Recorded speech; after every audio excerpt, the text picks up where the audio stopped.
most interesting thing that happened today. Talked back to a player a little bit. It wasn't much. The thing is, you need to pick when you do that. There are groups of people who can handle it and can handle it. So, there are some people at Orleans, usually like the people who are like 100, just like throw tantrums sometimes, like 3-year-olds.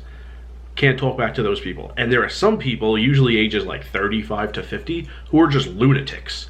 Like, there was actually a cursing match the other day between a player and a dealer. Wish I had more details on it. It was like pretty far away, but it was bad. And the floor replaced the dealer. Told the dealer to leave for the rest of the down. The floor dealt. I've never seen him deal before. It was that bad that he took the dealer's place and dealt the rest of the down, so the dealer and the player weren't at the same table. There are some people who will just snap. Can't talk back to them either. There was a reasonable guy who just said a couple of odd things. So, okay, I don't even know the rule on this. It was Omaha 8, so it's the fixed limit game. I'm an expert on no limit betting, not fixed limit. So, this is what happened, and I'm sure like 30 people will tell me in the comments what the rule is, and there will be like 6 different things among those 30 people, but whatever. This is what happened. It was on the turn. So the limits were 1,000, 2,000. So on the turn and river, the bets and the races are 2,000. So seat 1, bet 2,000. Seat 2, call 2,000. Seat 6, the other player in the hand, is all in for 2,700. And this is what happens when you're all in a limit game.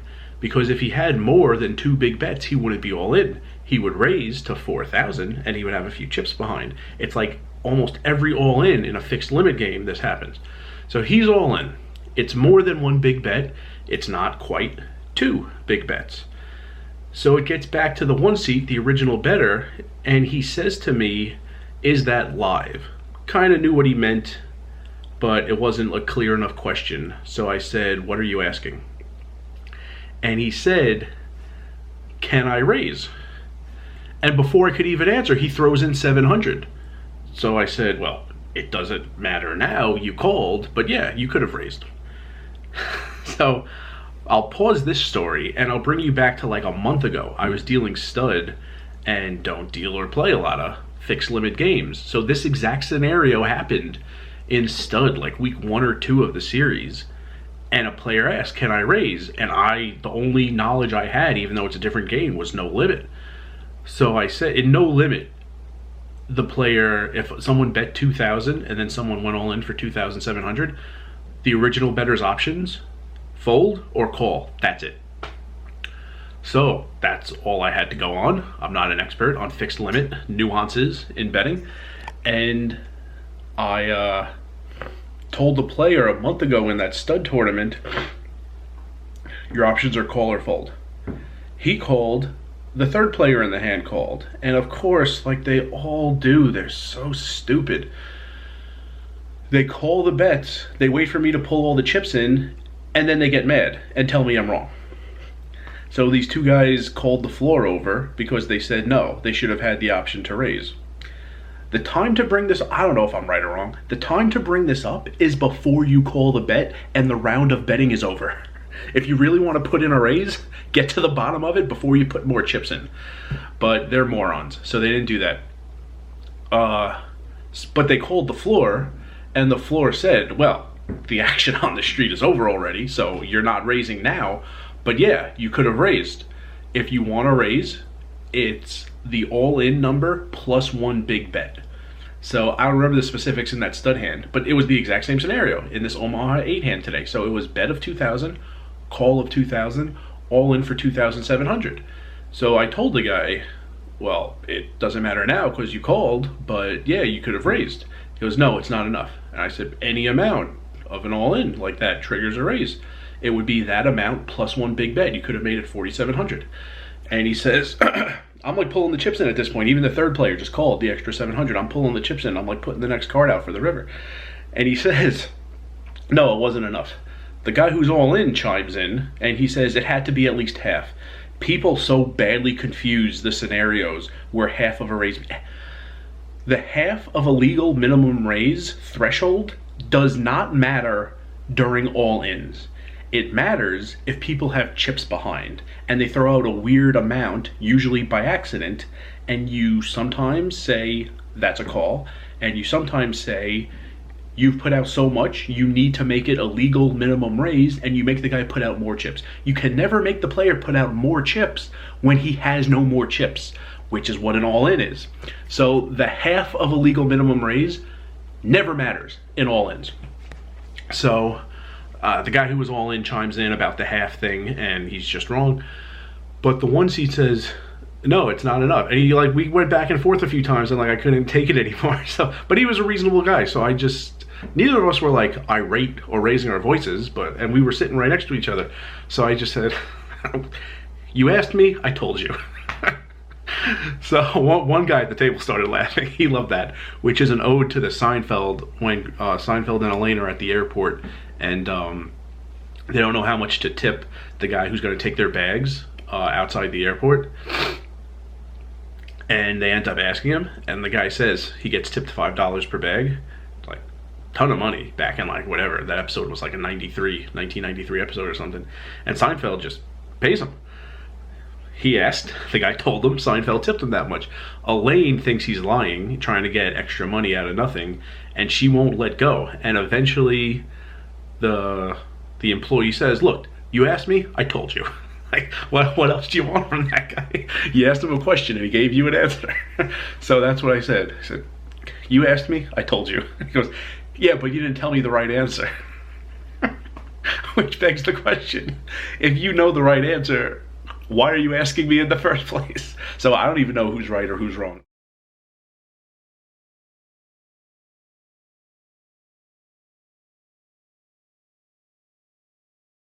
Oh, this whiny guy was so annoying.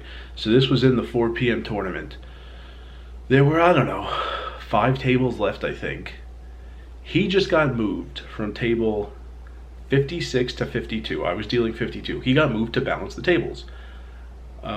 You know, you can't just have like 9 players playing on one table and like 5 playing on another. If something like that happens, you balance the tables out. The floor will take the next big blind from the table that has a lot of players. That player leaves, that player goes to a table that's shorter, so they're balanced. Might not be exactly, might mean you're balancing it to like 7 players on one table, 6 on another, but this happens throughout the tournament. So this guy moves. Okay, he moves to my table. Okay. I don't remember exactly how many players we got once he moved there. Maybe like he became the 7th. And then a player gets knocked out on our table. And we had 3 open seats. And I said, you know, seat open. There's a seat card. I leave it on the table. The floor comes over. And the floor, as he picked up the seat card, asked me, you know, he looked around quick, you know, the floor is doing a lot of things. So he said, what was that, 2 seats total on the table? I said, no, we have 3. He said, okay, keep dealing. Which means he's going to balance out the tables. But this isn't something that happens in an instant. It's going to take more than a quarter of a second for this to happen. But keep dealing. So I keep dealing. The guy who just moved from the other table throws a hissy fit. He says, I don't think you should keep dealing. We need to balance out the tables. I said, the tournament clock isn't paused on the screen, and the floor told me keep dealing, I'm going to keep dealing. He says, no, like, we need to balance out the tables. And I said, I was told to keep dealing, I'm going to keep dealing. He goes, no, it's in the TDA rules. You need to balance out the tables. And I'll get to the kicker at the end of all this. But he says that, and I said, I'm going to keep dealing. The floor told me to keep dealing. The only other reason, if the floor told me to stop, I would stop. If the tournament clock were paused up on the monitor, I would stop. Neither of those things happened. I'm going to keep dealing. So he goes, no, but in the beginning of the tournament, you say you follow TDA rules. And I said, if you want to talk to someone about the TDA rules, I mean, that would be the floor. I'm just the dealer, and the floor told me to keep dealing, so I'm going to keep dealing. So, he is such a whiny brat. He eventually says, well, I don't know why you're going to say you follow TDA rules if you don't follow TDA rules. I mean, it's Rule 11D in the TDA rules. For one, I have no idea if it is. Also, the fact that he has that memorized is really, really sad. That he has nothing else in his life to do but memorize TDA rules in case the opportunity presents itself where he could throw a tantrum and bring up the rule. It got to the point where other players were hating him for this because he decided to take it upon himself to pause the game. It folded to him in the small blind, and he just didn't act. Which he's allowed to do, I guess. He could be as much of a jerk as he wants. Other players couldn't take it. It's like, I'd rather play than not play. Like, this is ridiculous. Other players called the clock on him. The best part about all this was that the floor was balancing the tables. Here's the thing. There are two ways to balance the tables. You either move one player, you go to a table that's full, and you're going to move the player who's the big blind in the next hand. The player who's about to be the big blind is the player you move. If that player's out of the hand, that player moves right away. If that player is playing the hand, you need to wait for the hand to end. That's it. There's nothing else to do. You wait for that hand to end, and then you move that player. Or there could be so many open seats at all the tables combined, such that you break an entire table. And that's what was happening. The floor said, okay, 3 seats, keep dealing. He went to the next table that should break when you have enough open seats to break a table. If you're going to break the whole table, you need to wait for the hand to end. It doesn't matter who's playing the hand. All those players are going to go somewhere else. You need to wait for the hand in progress to finish.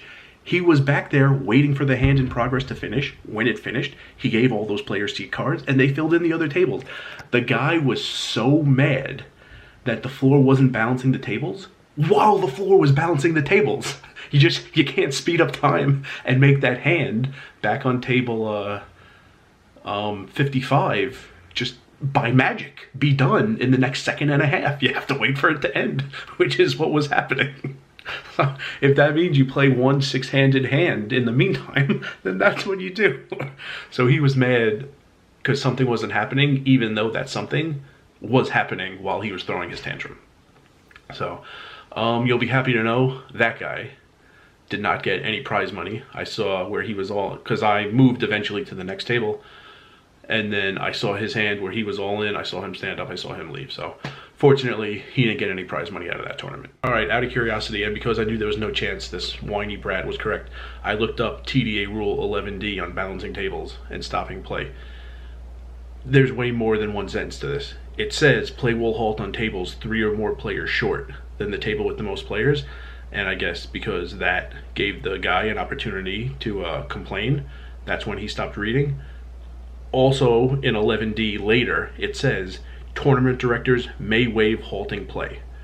It's up to the tournament director's discretion whether to stop play or not. And there was another instance in that same tournament where I said seat open because a player had just been eliminated, and the same floor said, okay, wait a second, don't deal. And I waited. And in that second instance, we were going to wait till we got a new player. As it turned out, on the table where the player was going to move from, that hand was in progress, and a player got eliminated on that table. So there was no need to balance anymore because both of us were just as short after that.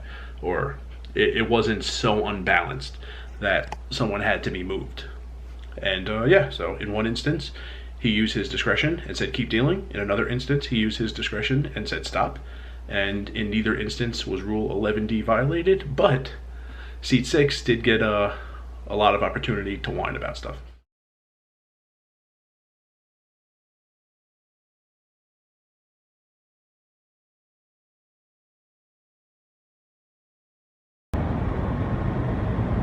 All right, this is a great story. Buckle your seatbelts. This is incredible. The guy was such trash. I'm dealing a table. 2 seats are open. We're 10-handed on very busy days. So we're 10-handed. We have 2 seats open. You know, eventually they'll get filled, but we have 2 seats open. The 1 seat is open and the 4 seat is open. And I'm actually going to show you visually with some slides what happened first as soon as this guy got to the table, because before he even sat in the chair, you could tell that he was a piece of garbage. All right, here we go. Orleans colors, purple and green. I am the dealer at the bottom. We were 10-handed on a busy Sunday, and this was the table before the guy got there. 10-handed, but I made seat 1 and seat 4 black because seat 1 and seat 4 were open. Players had been there. They got all in. They lost. They left. Seat 1 is open, seat 4 is open. The floor has the seat cards. I'm pretty sure it was table 48. So the floor has a seat card that says table 48, seat 1. and another seat card that says 48, table 48, seat 4. These seats will get filled eventually, and this is the guy who's filling it. He comes to the table. It's not very complicated what to do when these seats are open. Say, for example, the dealer button is in seat 10 when seats 1 and seat 4 are open, okay?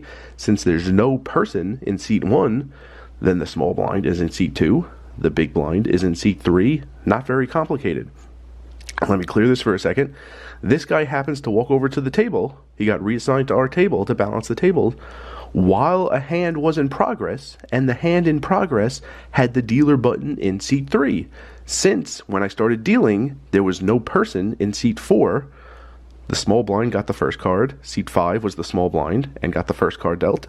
Seat 6 was the big blind, and I dealt 8-handed, and that was the end of it. He gets to the table while this hand is in progress and instantly starts complaining. He said something about how he should have been in seat 1, the floor should have given him the seat 1 seat card. He asked which player got knocked out more recently, seat 1 or seat 4. I think at one point he wanted to be dealt into the hand somehow. Yeah, we're not backing up time and undoing this hand and letting him come in. He can't come in anyway, by the way, because he's between the button and the small blind. If he were in seat 1 and got here early enough, he would have been dealt in, but that wasn't the case. And I don't know what he's complaining about, because after this hand in progress is finished, regardless of what seat card he gets, he needs to wait for the hand in progress to finish. When this hand finishes, then the dealer button moves. It's in seat 5. The small blind is seat 6. The big blind is seat 7. He gets to come in behind the button. He's going to get the most hands possible coming in one seat behind the button until the big blind hits him. He gets 6 hands until he needs to put money in involuntarily in the big blind. I don't know why he wanted seat 1. I don't know what he was talking about, but he got to the table, and while he was still standing, before he sat, he was complaining about stuff and saying stuff wasn't happening correctly. And there you go. Seat 4 and the arrow were black. Now seat 4 and the arrow are white, because after the hand in progress finishes, where the button was in seat 3, the next hand, button in seat 5, now he's here, now he's dealt in, and he's coming in late position, which is exactly what you want. So he got exactly what he wanted, and he was still complaining. Gives you some insight into the type of person he was. So he's in a hand, he's in position, it's heads up the whole way. The other guy is betting small and has the betting lead. The other guy's in the 2 seat, he's in the 4 seat. So eventually it gets to the river, and the board is ace, queen 3, jack 3. So many ace X hands are going to chop with each other. Pair of aces, pair of 3s on board, queen kicker. But on the river, the first player gives up the lead. Seat 2 checks. Seat 4 bets 35,000. It was a very big bet at that stage. I think it was more than was in the pot at the time. He bets 35,000. Seat 2 thinks for a while. He's having a tough time with this. He turns his cards face up, which you're not supposed to do, but he turns his cards face up. He keeps thinking, he calls. As soon as he calls, I see his cards. So I say to the 4 seat, I just like kind of motion to him, like, it's on you to show or fold now. He says that hand is dead, he can't show his cards. I said, I'm not killing his hand, it's on you, show or fold. He says, it's in the TDA, you can't do that. He's not allowed to do that, his hand is dead. You need to kill his hand, and I win the whole pot. I say, I don't know if that's a rule, but I'm not killing his hand, it's on you, show or fold. He says, you guys announced that we're following TDA rules. This is in the TDA rules. Like, you should be the one enforcing this. I shouldn't even have to say this. I say, I don't know if it's a TDA rule. For one, I didn't say this part to him, but it's insanity that he expects every dealer in the building to have every TDA rule memorized. I would say most have 0 or 1 rules memorized. For him to expect everyone to have every rule memorized is just like spoiled, unrealistic expectations. So I said, I don't know if that's a violation or not, but even if it is, you accepted it when he turned his cards over and you said nothing. This is way too late to speak up. The time to speak up was when he turned his cards over. And he just like looked mad and shook his head. And I said, why didn't you say anything when he flipped his cards over? And he said, why would I say anything? I'm in the hand, which means nothing. I'll tell you why he didn't say anything. He was hoping the guy would fold, and then he would never say a word about this, and he would keep this little trick of his in his back pocket, and later in the tournament bring it up, because he can only bring it up once. He would bring it up later to try to get a pot that isn't actually his. He wouldn't waste it if the guy was going to fold anyway. But he doesn't know if the guy's gonna fold or not until the guy acts on his hand. So that's why he didn't say anything. So I told him it's too late to speak up. He called, I see his cards, you need to show or fold. He says, no, it's in the TDA rules, his hand is dead, you need to call the floor. I don't call the floor over trivial things. The thing is though, he hasn't shown his cards. So we're just like at a stalemate here. If the only way to get him to show or fold his cards is if someone calls the clock on him at showdown, which is a rare time to call the clock, but you can, and then the floor would come over and give him a countdown. Well, either way, the floor's gonna come over. So I call the floor over. I try to explain what happens. I get about 2 words out. The guy interrupts me. He stops talking for a second. I start explaining all over from the beginning. I get like 3 words out. He keeps interrupting me. The floor's not really understanding because this guy is just talking with absolute rage. Eventually, the floor says, I'm asking the dealer what happened. Let the dealer tell me what happened. So I said, C2 checked. This is going to go out. Hold on.